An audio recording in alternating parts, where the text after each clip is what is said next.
Оно што го видовте како модел на свештеничката, значи е уметничка артикулација и заокружување на приказната, што вака за лаички посетители во поставката е прикажана во витрини. Мислам дека не ја дава целосната слика која ние сме обврзани да ја понудиме на посетителите. Токму во тој контекст е и оваа иницијатива да визуализираме значајни настани, периоди или збирки од богатството на Музеј на Македонија, за да и се приближиме на публиката.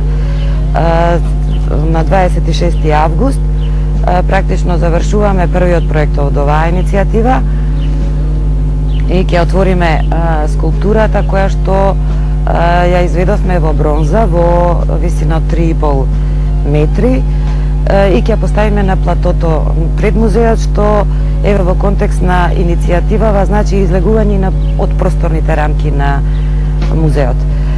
И со тоа сепак нели уште повеќе доближување до публиката. Зошто одбравме токму оваа тема? Најпрво тоа е многу значајна збирка која што во науката е влезена како македонски или пајонски бронзи и сосема е автентична, значи е многу уникатна во споредба со останатите збирки од железно време во регионот. Јас сум Мери Аницин Пејовска, директор на Музеј на Македонија. Разговаравме за пејонската свештеничка.